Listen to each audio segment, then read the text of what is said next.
Hello and welcome back to Hot to the Top. Hope you're all doing well out there today, as we have got two games coming up for you. We've got both Champions League fixtures against Schalke and Dynamo Kyiv in the Champions League group stages, which should be quite exciting. We have played a few games since you guys were last here, so first and foremost, we'll go through that. You were last here for the shock 2-3 defeat. Why did I say 2-3 defeat? The shock 3-2 defeat to Korea the last time out. It was terrible. I can't really talk about it too much. Since then, we have played 5 games and we've won 3 of them, drawn 1 and lost 1. And you can probably guess which one we did lose. We started off with a 4-0 win against Rapperswil in the Swiss Cup second round. So pretty routine stuff there with Silveris, Nunes and Pedro on the score sheet.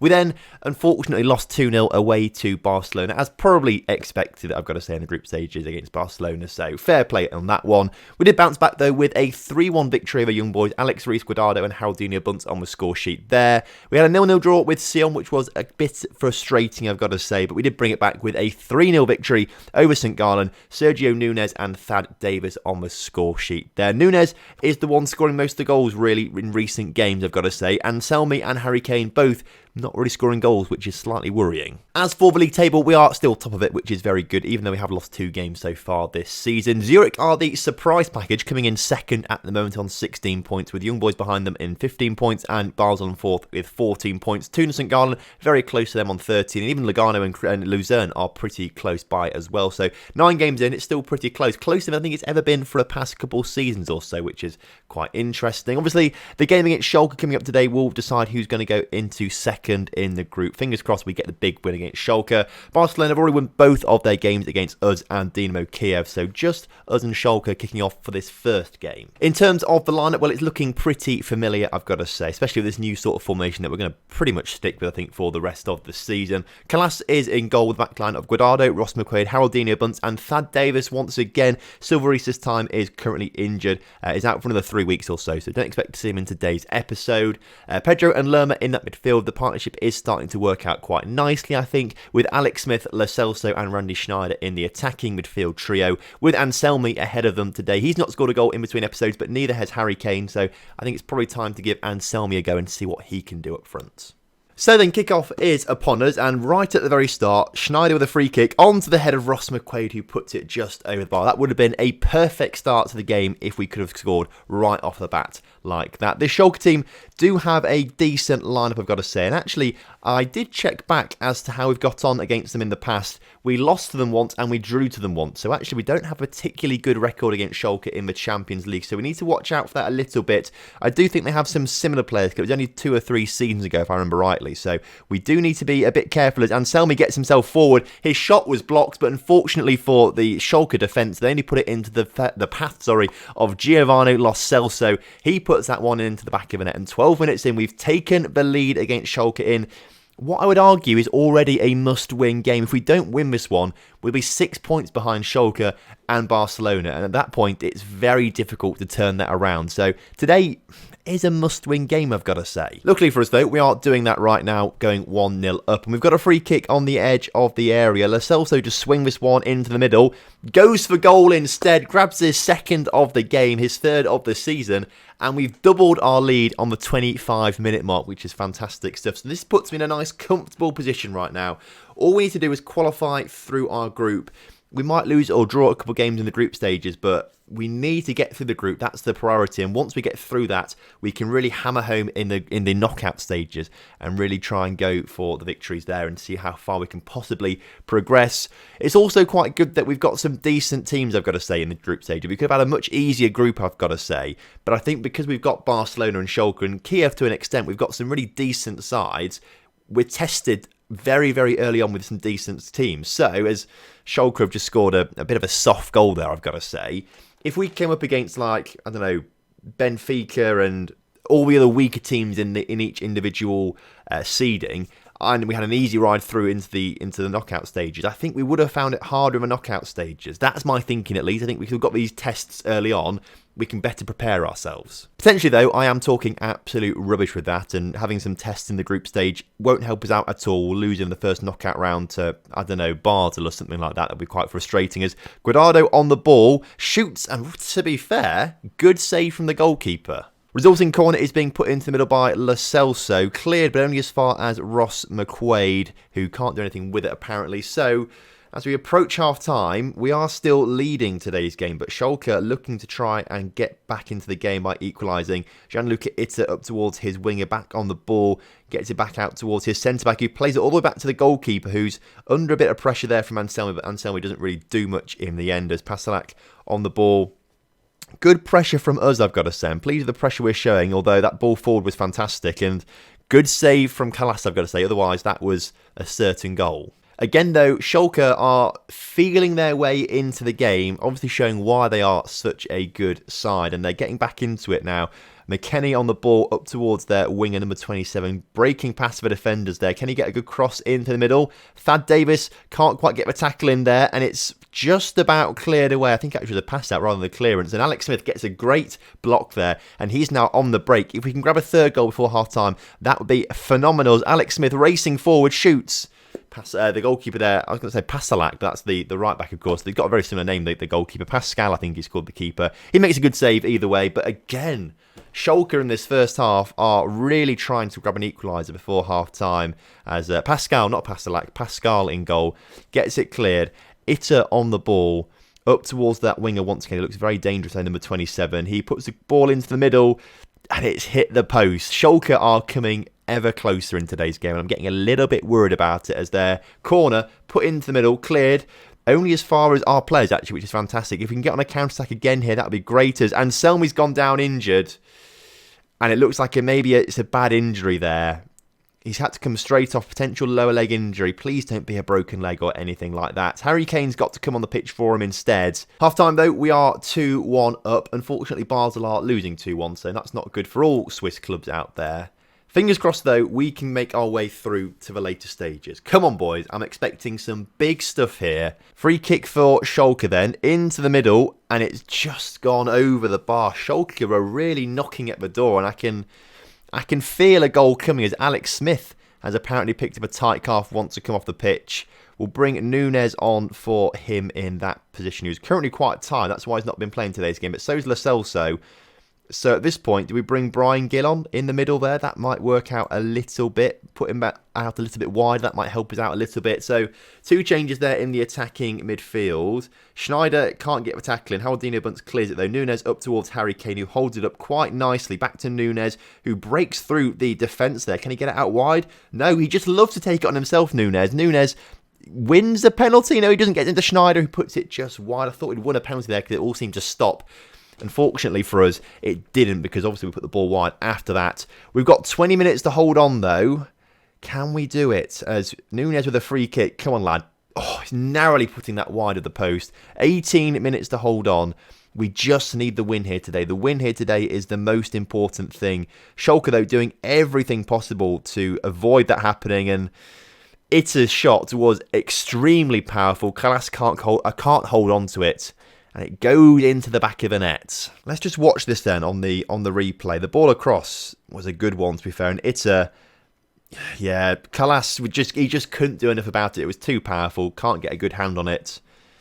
And now we need to say get creative out there. This is a must-win game. It still is a must-win game. Drawing it isn't really enough. We'd still be 3 points behind them. We need better than that. As Harry Kane can't get on the end of the ball there. But Nunez into Harry Kane. Blocked. Pedro blocked. Oh, how many blocks could there be? We've come very, very close there. 10 minutes to go in this game. If we don't win this game, it's going to be a tragedy, really, as Gradado clears that one off the line. That would have been game over otherwise. Don't know what's happening right now to the screen. Let's just press skip. Okay, I'm not quite sure what that was about. Come on, lads. We've got a couple minutes to go. Very attacking. Let's say get creative out there once again. A few minutes left, 4 minutes of added time. This could be pivotal. Pivotal as we draw it. It's not all doom and gloom though, alright? It's not all doom and gloom. We've drawn with Schalke, but I fully expect Barcelona to go out there and beat Schalke. We'll beat Kiev, and then we'll both be on 3 points. As long as we then beat Kiev again and then Schalke again, that's what's most important. And Selmy's out for 3 weeks with a pulled calf muscle, so not quite as bad as we thought it was going to be. Smith's out for 1 to 3 days with a tight calf, so again, not too bad. And we've been given nearly £1 million for that draw. Lo Celso, though, did brilliantly with his 2 goals. He's been fantastic since joining the club, so thank you for your contributions, Lo Celso. Now, obviously, we're doing the Dynamo Kiev game in today's episode as well, so that means we're going to play the Thun and Luzern game off camera, so I will see you in just a few moments' time. And of course, as if by magic, we are back. The less said about the Thun game, the better, because we lost it 1-0 for the 3rd loss of the season. We've lost more games this season than we have done in the entire previous 2 seasons, which is mental. Don't worry though, we did bounce back to winning ways against Luzern with a 4-0 win there. Felix Albert, Harry Kane and Thad Davis with the goals in that particular one. We are top of the table as it stands, back on top. We are 1 point clear of Young Boys and 2 points clear of Basel. Thun have actually jumped up to 4th, which is pretty decent for them. St. Gallen up to 5th, but Zurich, who were looking very good at 1 point, are down to 6th now, which is a little bit of a shame for them. Back to the Kiev game though, and last game was a must-win game, but this game really is a must-win game. Kalas is in goal with a slightly different back line of Guardado, Haroldinho Bunt, Sterigu and Thad Davis. You're not seeing Dorival in today's episode just because he's not been fit enough to play games. We've just had international break, so there are a few players looking a little bit tired, including Dorival because of that. Pedro and Sora starting that midfield today with Alex Smith, Nunes and Schneider in the attacking midfield. Lascelles not there because he's a little bit tired from international break. Still in the Argentina squad, which is quite cool, I've got to say. Thad Davis, by the way, is on 86% condition. He's very tired from international break, but Silver's only just come back from injury and he's just as tired with less match sharpness. So I feel like Thad Davis is the best player to start off with there. Harry Kane, though, is pretty much fully fit and he scored 2 goals in the most recent game we played. So he is going to be leading the line. Now, there is a very familiar face in this Kiev lineup, and that is Lars Jacobs. I've completely forgot he even existed, but he recently moved to Dynamo Kyiv from Lyon after we sold him to Lyon. So he's been doing okay for Kiev, obviously, but is now playing against them, or against us, I should say, playing for them against us. So there we go, a familiar face for you as kickoff is upon us. First action of the game is a corner for us. We are in the black kit, which confused me very quickly then, but we are in the black kit because we are playing at home, which makes no sense whatsoever, does it really? Thad Davis collects the loose ball from the corner that's sort of bounce free, plays it back to Kalas in goal, who can play it forward a little bit in towards Haroldinho Bunts. Pedro, can we get it out wide? We've got so much space out on the left-hand side, but Schneider doesn't need all that space because he just takes it on himself and fires a rocket into the top corner. What a way to start this particular game. That was fantastic stuff. Let's watch the replay of this. Schneider on the ball. I told him to pass it out wide and he just took on everyone himself, beat 2 players on the pitch. Defenders didn't try and challenge him, so he took the shot on himself and it came off with a fantastic goal. So that is fantastic. That is exactly what we want to see from a team. A couple more goals like that would be absolutely fantastic. We'll keep tabs on the, if we can see it, where's the Barcelona Schalke game? Is that going on right now? What's happened here?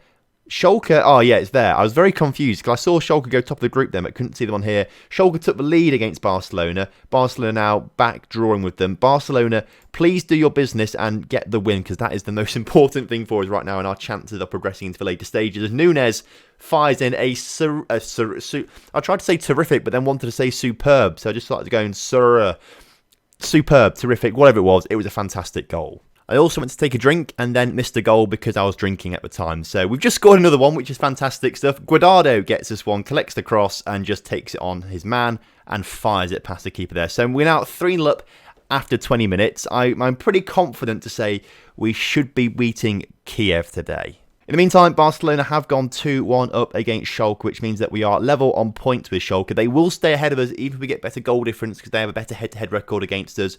No, they don't actually. We drew, didn't we? We've just scored another goal, which is fantastic stuff. So this should now mean we are level with Schalke. We'll work it all out in a minute. Let's watch this goal. Sterigu gets on the end of Schneider's free kick, putting it in the back of the net. Fantastic stuff.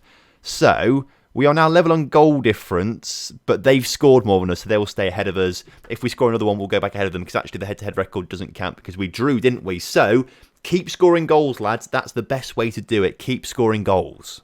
We've got another 45 minutes on the clock to try and score another 4 goals. That would be fantastic, scoring another 4 goals. Thad Davis has picked up a knock, I think, either just at the start of the second half or at the end of the first half. We're going to take him off for Dorival there, and hopefully he will... No, not Dorival. I didn't mean to bring Dorival on. He's the wrong bloody side. I meant to bring on Silveris. Doesn't matter too much because Dorival is that good of a player. He can play either side of the pitch, although he did just give the ball away there, I think, to Kiev players. So that's maybe something to worry about. What we can do, I suppose, is swap Dorival and Guardado over and actually bring Silveris on properly if we want to. Let's do that because I want to get Silveris back on the pitch to give him a little bit more match fitness as he starts to weave his way back into the side. Whilst we're at it, Alex Smith is also really, really tired, so we'll give Lo Celso a little run out there as well. And fingers crossed, it will all work out quite nice. They can score some more goals, but with 70 minutes on the clock and not a lot happening in this second half, with Barcelona now 3-1 up against Schalke, which is not helping us out because, of course, we've only scored 6. They've scored 7 goals.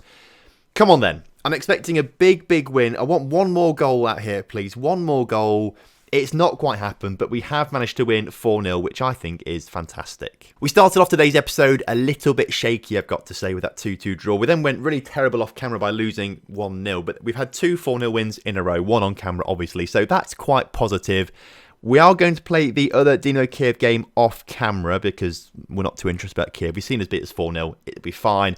After that, though, we are going to do the Barcelona and Schalke game next episode to see if we can get through to the later stages. That should be quite a tense episode if it sets itself up quite nicely. I expect us to go and beat Kiev, and I expect Barcelona to beat Schalke once again. So we will go back into second in the group, all things going well. But we'll probably lose to Barcelona again, and then it will all come down to the Schalke game, so it's going to be really exciting. If you have enjoyed today's episode, please do drop a like on the video for me and subscribe to the channel if you're new around here, and I'll see you next time. So have a great evening. Goodbye.